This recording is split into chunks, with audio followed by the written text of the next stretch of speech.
छात्र छात्राओं, महाराजा Sundarmal PG college की जो ऑनलाइन क्लासेज हैं उसमें फिर से एक बार आपका धन्यवाद। और इसमें जो अपने बीए पार्ट जो थर्ड है, इस बीए पार्ट थर्ड में अपने जो रीजनल ज्योग्राफी है यानी विश्व का प्रादेशिक भूगोल, जो ये पेपर फर्स्ट पेपर है इसमें हमने चर्चा कर रहे थे। सब इससे पहले अपनी चर्चा किए थे सिलेबस की, यानी विश्व का प्रादेशिक भूगोल है। ये विश्व का प्रादेशिक भूगोल यानी 2019 से पहले यानी 2018 तक ये पेपर जो बीए पार्ट थर्ड में फर्स्ट पेपर है ये एशिया के भूगोल के नाम से चलता था, लेकिन 2019 से इसका नाम परिवर्तन कर दिया और नाम परिवर्तन करके इसमें सिलेबस को परिवर्तन करते हुए इसका नाम करके आपने कर दिए, यानी राजस्थान विश्वविद्यालय ने जो है ये रीजनल कंसेप्ट इन ज्योग्राफी यानी विश्व का प्रादेशिक भूगोल, विश्व का प्रादेशिक भूगोल। अब इस विश्व का प्रादेशिक भूगोल में यानी ये आपके सबसे पहले अपनी चर्चा करते हैं कि जो सिलेबस के अपने पहले चर्चा कर चुके हैं उसके बारे में समझा चुका हूं, मैं आपको बता चुका हूं कैसे पेपर आएगा, कितने नंबर के क्वेश्चन होंगे, कैसे खंडों में बटे हुए हैं, वो सारी चीजें मैं आपको इससे पहले वाली क्लास में बता चुका। और अब है भूगोल में प्रादेशिक संकल्पना, यानी भूगोल में प्रादेशिक संकल्पना। इस प्रादेशिक संकल्पना के अंतर्गत अपने सबसे पहले अध्ययन करेंगे कि भूगोल में प्रादेशिक संकल्पनाओं को यानी भूगोल में प्रादेशिक संकल्पना को व्यवस्थित रूप से विकसित करने का यानी सबसे पहले इस संकल्पना को व्यवस्थित रूप से व्यवस्थित करने का कार्य हर्बर्टसन महोदय ने किया था। किसने? हर्बर्टसन महोदय ने इस संकल्पना को व्यवस्थित करने का कार्य किया था, यानी प्रादेशिक संकल्पना को व्यवस्थित करने का कार्य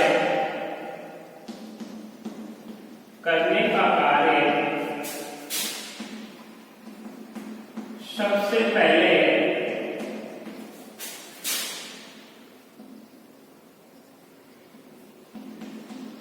हर्बर्टसन महोदय ने किया था। हर्बर्टसन महोदय ने किया था। अब ये हर्बर्टसन महोदय सबसे पहले इसमें विश्व की जो प्रादेशिक संकल्पना है इसको क्या किया? व्यवस्थित किया। जिन्होंने जर्मनी में लैंडशाफ्ट की विचारधारा के अनुसार, जो जर्मनी में एक विचारधारा थी उसको लैंडशाफ्ट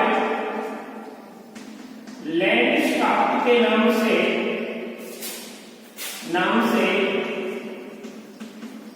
जाना जाता है। कहां की है विचारधारा?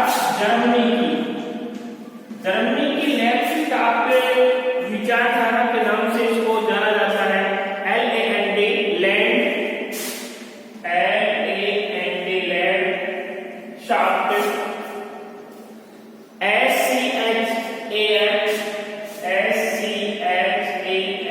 लैंडशाफ्ट,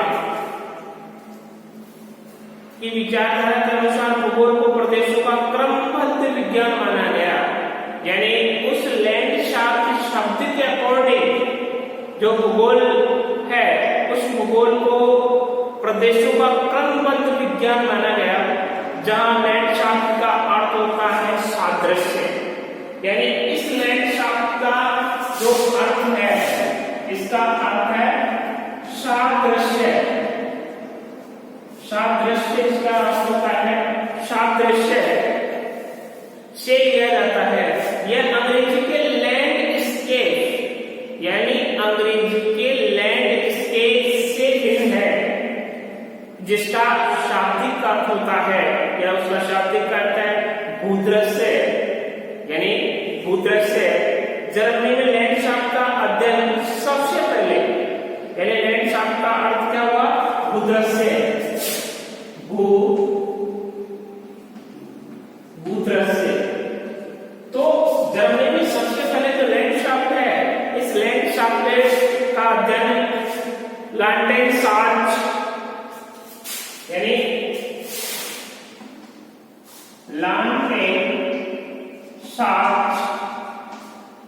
ये वहां पे भूगोल वेता थे। लैंडस्केप है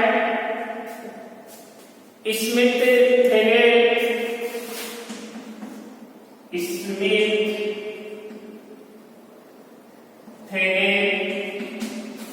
और स्मिथ के अलावा कार्ल ट्राल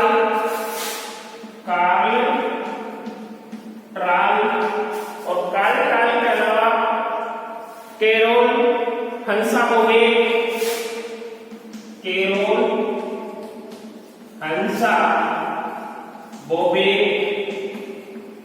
ये कौन थे? ये वहां के यानी भूदृश्य जर्मनी के भूगोल वेता थे। आर्थिक विद्वानों ने इसका क्या किया, यानी इसके विचार व्यक्त किए। आदि भूगोल वेताओं ने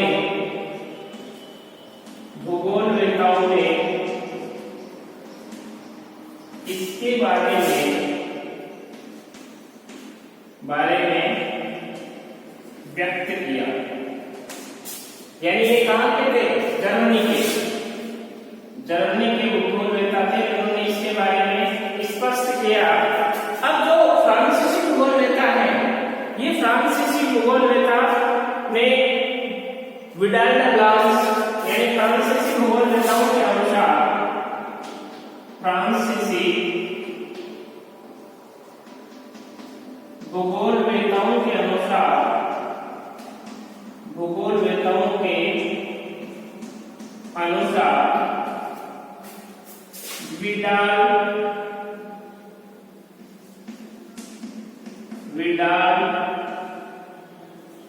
विडाल फ्रांसीसी भूगोल वेताओं ने विडाल डी ला ब्लांस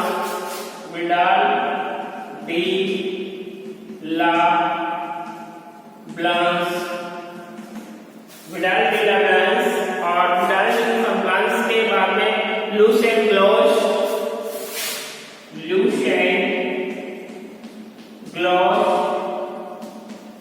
और लुसियन ग्लॉस के अलावा एक और है वो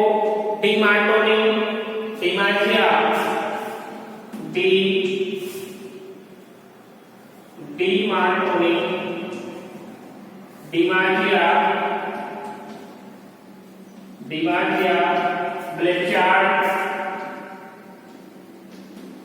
ये कौन थे? ये फ्रांसीसी भूगोल वेता थे।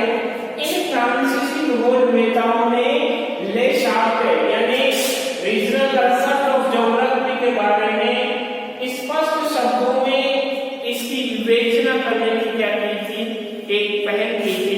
उस पहल के अनुसार उन्होंने अपने जो विचार थे, उन विचारों की क्या किया? उन्होंने तुलनात्मक अध्ययन किया और तुलनात्मक अध्ययन करके उन्होंने इसका क्वालिफिकेशन यानी इसकी जो क्लासिफिकेशन है, इसका वर्गीकरण। अब है प्रदेशों का वर्गीकरण।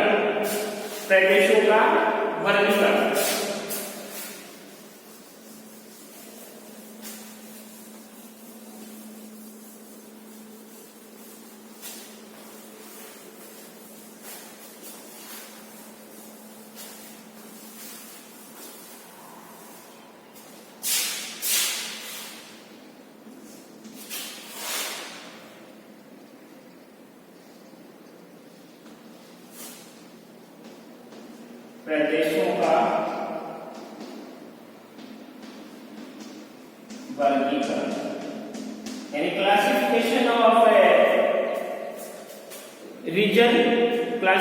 Of reason. इसमें प्रदेश एक ऐसा क्षेत्र होता है, यानी भूगोल की भाषा में अपनी बात करें तो प्रदेश एक ऐसा क्षेत्र होता है जिसमें भौगोलिक दशाओं की समानता तथा विकास संबंधी समस्याओं की क्या रहती है, समरूपता होती है।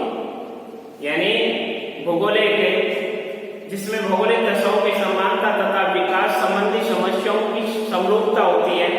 ग्रिफिथ टेलर के अनुसार उसने स्टेलर जोन्स थ्योरी यानी प्रवास कटिबंध सिद्धांत में दिया था। तो उन्होंने ग्रिफिथ टेलर ने ये स्पष्ट किया था कि ग्रिफिथ टेलर के अनुसार प्रदेश पृथ्वी के धरातल का एक इकाई क्षेत्र है। उन्होंने क्या कहा कि प्रदेश ग्रिफिथ टेलर के अनुसार प्रदेश पृथ्वी के धरातल के एक इकाई क्षेत्र होता है, तथा एजे हर्मनसन के अनुसार प्रदेश में जल, पौधों, जीव जंतु तथा मानव का भूमि पर एक सम्मिश्रण है, जिसका परस्पर एक दूसरे से स्थानिक संबंध होता है। और हार्टशॉ ने प्रदेश को एक निश्चित स्थिति का क्षेत्र बताया। यानी कहने का मतलब हार्टशॉ ने सबसे पहले जो लैंडस्केप है उस लैंडस्केप का हिंदी अर्थ नहीं दिया था किसने, हार्टशॉ ने। तो उन्होंने कहा कि हार्टशॉ ने प्रदेश को एक निश्चित स्थिति का क्षेत्र बताया जो आसपास के क्षेत्रों से किसी न किसी प्रकार से क्या था, भिन्न था या भिन्न होता है। अब है अपने तो पहला है जातीय प्रदेश, यानी प्रदेशों का वर्गीकरण जिसमें पहला है जातीय प्रदेश।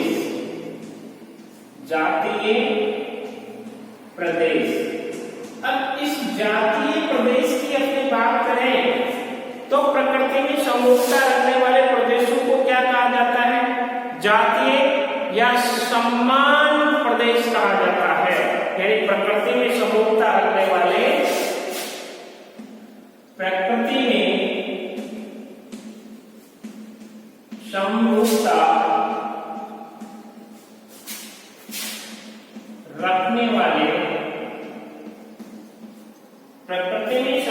रखने वाले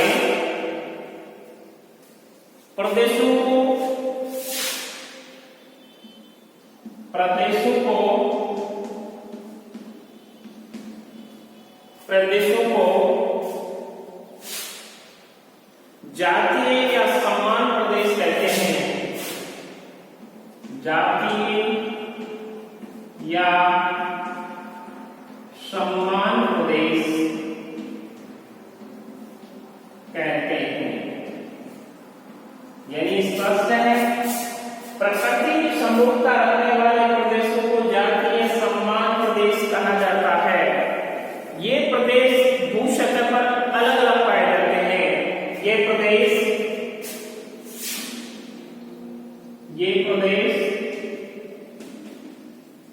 भू सतह पर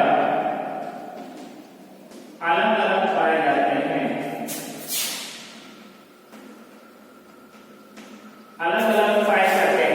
ये प्रदेश भू सतह पर अलग अलग पाए जाते हैं, जैसे मानसूनी जलवायु प्रदेश, जैसे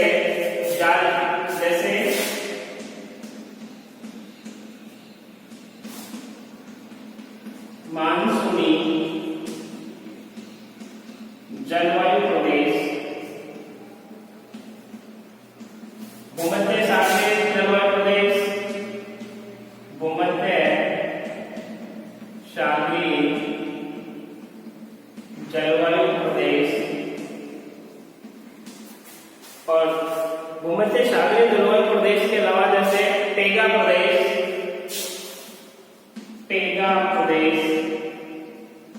आदि। अभी क्या है, जैसे भूमध्य मानसूनी जलवायु प्रदेश है, भूमध्य सागरीय जलवायु प्रदेश है, टैगा प्रदेश है। ये क्या करते हैं, प्रकृति में समरूप रखने वाले प्रदेशों को ही क्या कहा है, जातीय प्रदेश या समान प्रदेश। तो ये जो मानसूनी जलवायु प्रदेश है, ये भी अपने आप में क्या करते हैं, अपने आप में समरूपता रखते हैं, समानता रखते हैं। भूमध्य सागरीय जलवायु प्रदेश अपने आप में समानता रखता है, टैगा प्रदेश है वो भी अपने आप में समानता रखते हैं, एकता रखते हैं, एक तरह के दिखते हैं। इसलिए इस प्रदेश को क्या कहा जाता है, जातीय प्रदेश के नाम से जाना जाता है। अब इनमें से जो भूमध्य सागरीय जलवायु दक्षिणी यूरोप के भूमध्य सागरीय तट पर पश्चिमी एशिया का जो तटीय भाग है क्षेत्र आदि में पाई जाती है, यानी उस क्षेत्र में पाई जाती है। दूसरा है विशिष्ट प्रदेश, यानी स्पेसिफिक रीजन, विशिष्ट प्रदेश। दूसरा विशिष्ट प्रदेश, स्पेसिफिक प्रदेश में कहा जाता है, इसको इंग्लिश में बोले तो अपने स्पेसिफिक प्रदेश SPCIFICREGION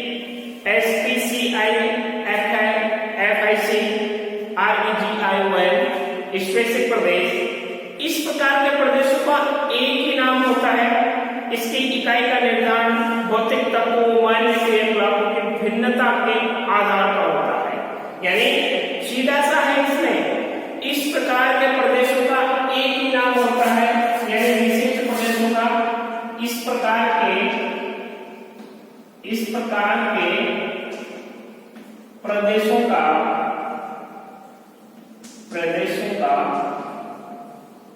एक ही नाम होता है, एक ही नाम होता है, एक ही नाम होता है। इनकी इकाई का निर्धारण भौतिक तत्वों तथा मानवीय क्रियाकलापों की भिन्नता के आधार पर होता है। इनकी इकाइयों का निर्धारण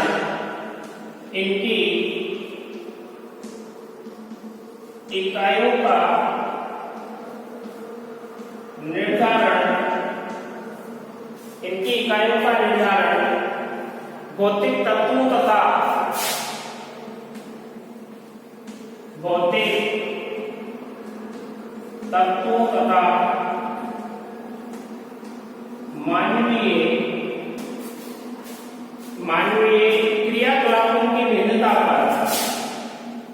मानवीय क्रियाकलापों की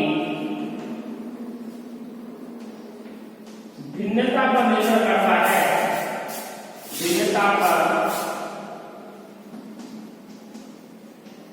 निर्भर करता है। यानी विशिष्ट प्रदेश इस प्रकार के प्रदेशों का एक ही नाम होता है। इन इकाइयों का निर्धारण भौतिक तत्वों तथा मानवीय क्रियाकलापों के अकॉर्डिंग, यानी मानवीय क्रियाकलापों की भिन्नता पर निर्भर करता है। अब मानवीय क्रियाकलापों की भिन्नता पर आधारित होता है, यह निर्भर करता है विशिष्ट प्रदेश अपने आकार, जो विशिष्ट प्रदेश है अपने आकार, संरचना, आकृति,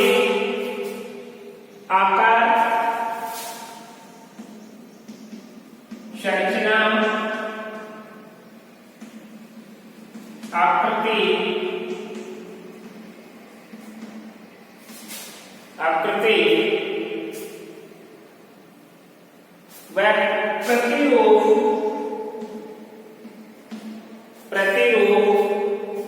तथा विशिष्ट क्रिया द्वारा निर्धारित होता है, तथा विशिष्ट क्रियाओं द्वारा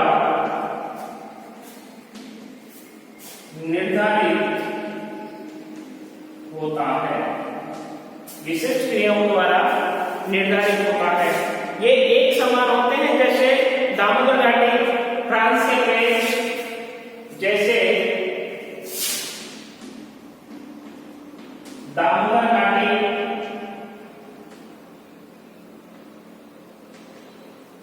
फ्रांस के पेच,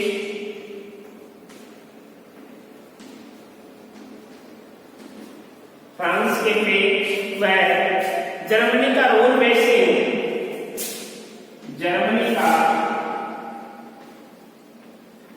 रोवर बेसिन। कौन से हो गए विशिष्ट प्रदेश में, यानी एकता करने वाले दामोदर घाटी बेसिन जो किसमें है, दामोदर घाटी भारत में है, और फ्रांस में कौन पेच है, और जर्मनी का रूर बेसिन। ये अपने आप में क्या है, ये अपने आप में एक समानता रखने वाले हैं। अब तीसरा है आकृतिक प्रदेश, थर्ड है आकृतिक प्रदेश। आकृतिक आकृतिक प्रदेशों के बारे में अपने चर्चा करें तो आकृतिक प्रदेश फॉर्मल रीजन, इसको इंग्लिश में कहा जाता है फॉर्मल रीजन। इनमें सर्वत्र एक लक्षण की समरूपता होती है। फॉर्मल रीजन में, फॉर्मल रीजन में एक प्रकार की समरूपता पाई जाती है, यानी एक प्रकार की समरूपता पाई जाती है। यानी ये लगभग जितने भी रीजन है, जितने भी प्रदेश हैं, वो क्या है, इनमें समानता एक ही प्रकार की पाई जाती है। सर्वत्र एक ही लक्षण समरूपता होती है। यह प्राकृतिक और सांस्कृतिक दोनों रूपों में होते हैं, यानी प्राकृतिक भी होता है तथा सांस्कृतिक भी होता है। इसका विस्तार अधिक होता है जिनमें पूर्ण समानता के मध्य अनेक भागों जैसे मानवीय, आर्थिक, सांस्कृतिक क्रियाकलापों में पर्याप्त क्या होती है, भिन्नता पाई जाती है, जो किसके साथ, सादृश्यता के कारण। अब है कार्यात्मक प्रदेश यानी फंक्शनल रीजन। होता है कार्यात्मक रीजन, कार्यात्मक रीजन या प्रदेश। कार्यात्मक प्रदेश से इस प्रदेश में जो आकृतिक प्रदेश की तरह समानता तथा सामान्यीकरण नहीं मिलता, यानी समानता नहीं मिलती। इस संबंधों में जैसे हार्टसॉन ने लिखा, हार्टसॉन ने यह बताया कि कार्यात्मक प्रदेश एक ऐसा क्षेत्र होता है, कि कार्यात्मक प्रदेश एक ऐसा क्षेत्र होता है जिसमें सर्वत्र एक से कार्य अथवा संगठन की समानता होती है, और जो किसी विशिष्ट गत्यात्मक कार्य अर्थात परिवहन एवं यातायात द्वारा परस्पर संबंध रखता है। इन प्रदेशों के तत्व एक साथ अपना कार्य करते हैं। ये किसने कहा, यानी ये सबसे पहले ये जो कार्यात्मक सर्वत्र एक कार्य अथवा संगठन की समानता होती है, जो विशिष्ट यानी कार्य प्रदेश का एक ऐसा क्षेत्र माना जाता है जो अपने आप में एक प्राकृतिक को रोकता है। जो किसने कहा, हार्टसॉन ने अपने स्पष्ट शब्दों में ये कहा कि कार्यात्मक प्रदेश एक ऐसा क्षेत्र होता है या एक ऐसा प्रदेश होता है जिसमें सर्वत्र एक से कार्य, एक संगठन की समानता होती है, जो किसी विशिष्ट गत्यात्मक कार्य अथवा परिवहन व यातायात द्वारा परस्पर संबंध रखते हैं। इन प्रदेशों में किसने कहा, हार्टसॉन महोदय। अब है पांचवा प्राकृतिक प्रदेश यानी नेचुरल रीजन। पांचवा है प्राकृतिक प्रदेश। प्राकृतिक प्रदेश नेचुरल रीजन, यानी प्राकृतिक प्रदेश की अपनी बात करें। प्राकृतिक प्रदेश है, प्राकृतिक प्रदेश वे होते हैं जिनमें भू संरचना, स्थलाकृति, जलवायु तथा वनस्पति में समानता पाई जाए। यानी कहने का मतलब प्राकृतिक प्रदेश वे होते हैं जिनमें भू संरचना, स्थलाकृति, जलवायु तथा वनस्पति में समानता पाई जाए तथा यह इन तत्वों के संदर्भ में निकटवर्ती क्षेत्रों से भिन्न होता है। यानी जो निकटवर्ती क्षेत्र होते हैं उससे भिन्न होता है। प्राकृतिक प्रदेशों के सीमांकन में भौतिक कारकों को मद्देनजर रखा जाता है और वर्तमान समय में मानवीय जो तत्व होते हैं उन मानवीय तत्वों को भी क्या महत्व दिया जाता है, अपने आप में एक स्थान दिया जाता है। अब है 6 नंबर का है भौगोलिक प्रदेश, यानी 6 नंबर का है भौगोलिक प्रदेश। भौगोलिक प्रदेश, ये जो भौगोलिक प्रदेश है ये धरातल संरचना, जलवायु आदि को इसमें क्या करता है, संगठित करता है। प्राकृतिक प्रदेशों में भौतिक तत्वों के साथ सामाजिक व सांस्कृतिक विलक्षणों की समरूपता पाई जाती है। यानी इन लक्षणों अक्षरों की क्या पाई जाती है, समरूपता पाई जाती है। इनका निर्धारण विभिन्न भौगोलिक कारकों के आधार पर ही होता है और इस आधार पर किसी भौतिक के समस्याओं के प्रदेश में जितनी दूरी तक विस्तृत क्षेत्रों के आर्थिक व्यवस्थाओं की समानता मिलती है, जिन्हें मिलाकर भौगोलिक प्रदेश का निर्माण होता है। अब नेक्स्ट है यानी सकेंद्रीय प्रदेश, शाखा नंबर का है सकेंद्रीय प्रदेश। सकेंद्रीय प्रदेश, सकेंद्रीय प्रदेश की यदि बात करें तो सकेंद्रीय लघु तथा संगठित प्रकृति के प्रदेश होते हैं। क्या होते हैं? ये लघु तथा संगठित प्रकृति के प्रदेश होते हैं जिनका निर्माण किसी कार्यात्मक क्षेत्र के केंद्रवर्ती स्थान पर होता है। कैसे होता है? केंद्रवर्ती स्थान पर होता है और ये प्रदेश विभिन्न प्रकार के परिवहन या यातायात के साधनों द्वारा तत्संबंधी क्षेत्रों से संबंध होते हैं और इस प्रकार के प्रदेशों का विकास बड़े बड़े नगरों के मार्ग के आसपास होता है। यानी जितने भी महानगर हैं, जैसे बॉम्बे है, कोलकाता है, जयपुर है, ऐसे महानगरों के पास इसका क्या होता है? निर्माण होता है। नेक्स्ट है समरूप प्रदेश, यानी समरूप प्रदेश, इनमें स्थानीय विभिन्नताएं पाई जाती है। यानी आपका समरूप प्रदेश, समरूप प्रदेश, इनमें आर्थिक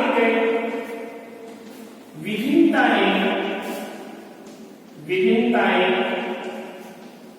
पाई जाती हैं। इनमें आर्थिक विभिन्नताएं पाई जाती हैं। इसमें समरूप प्रदेशों में आर्थिक विभिन्नताएं पाई जाती हैं। इनका स्वरूप लगभग एक समान होता है और समरूप प्रदेशों में बार-बार स्वरूप होने वाले तत्वों को अधिक महत्व दिया जाता है। उदाहरण के लिए जैसे मानसूनी प्रदेशों में तापमान एवं वर्षा के वितरण में क्या होती है? समानता पाई जाती है। यानी जितने भी मानसूनी जलवायु है उसमें इनमें एक एकरूपता पाई जाती है। नेक्स्ट है राजनीतिक प्रदेश,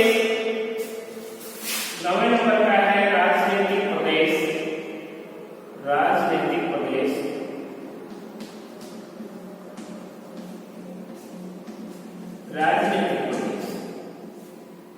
इन राजनीतिक प्रदेश की बात करें तो राजनीतिक प्रदेशों में स्थलाकृति, जैसे स्थलाकृति है, जलवायु है, वनस्पति है आदि में समानता के स्थान पर केवल प्रशासनिक संबंधता होती है। यानी जो इन प्रदेशों में स्थलाकृति, जलवायु है, वनस्पति है, की समानता के स्थान पर केवल प्रशासनिक संबंधता में क्या होती है? संबंधता होती है। और राजनीतिक प्रदेशों की विभिन्न इकाइयां होती है, जैसे भारत में राज्य है, जिला है, जिला के बाद में तहसील होती है, तहसील के बाद में ग्राम होता है, ग्राम के बाद में गांव होता है। ये आदि प्रशासनिक इकाइयां पाई जाती हैं। यानी सबसे पहले भारत ये क्या हो गया? एक देश हो गया। फिर राज्य, उसमें विभिन्न राज्यों में, राज्य के बाद में क्या होता है? जिला बनता है। जिले के बाद में क्या बनती है? तहसील बनती है। तहसील के बाद में क्या बनती है? ग्राम पंचायत बनती है और ग्राम पंचायत के बाद में क्या बनता है? गांव बनता है। और ये एक प्रकार का क्या होता है? एक ग्रुप बन जाता है, एक समुदाय बन जाता है। इसलिए इसको क्या कहा जाता है? राजनीतिक प्रदेश कहा जाता है। नेक्स्ट है नगर प्रदेश, 10वां नगर प्रदेश।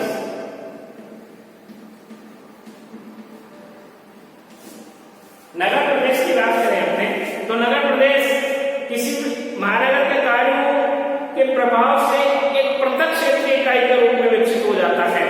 यानी नगर प्रदेश किसी महानगर,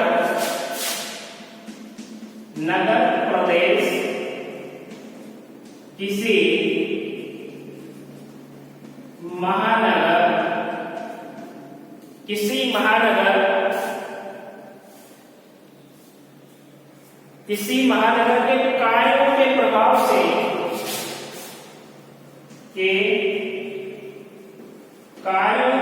प्रभाव से प्रभाव से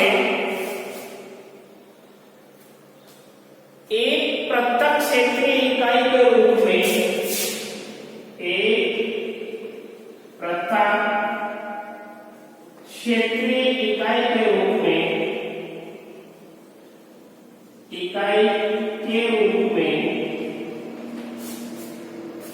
में विकसित हो जाता है, विकसित हो जाता है।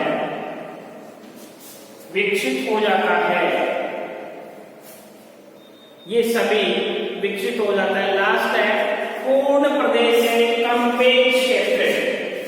11 नंबर का है वो है पूर्ण प्रदेश, कंपेज प्रदेश। इसको क्या इंग्लिश में क्या बोला जाता है? कंपेज प्रदेश, COMPAGE,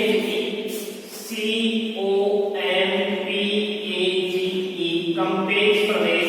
ये कंपेज प्रदेश या पूर्ण प्रदेश का जो निर्धारण है, ये भौतिक जैविक लक्षणों तथा सांस्कृतिक, जैसे भौतिक हो गए, जैविक हो गए, सांस्कृतिक हो गए, आदि तत्वों के आधार पर किया जाता है। यानी कंपेज का, पूर्ण प्रदेश का जो निर्धारण है, ये भौतिक, सांस्कृतिक व जैविक लक्षणों के आधार पर इसका निर्धारण किया जाता है। ये सभी कार्यात्मक रूप से मानवीय व्यवसाय से संबंध रखते हैं।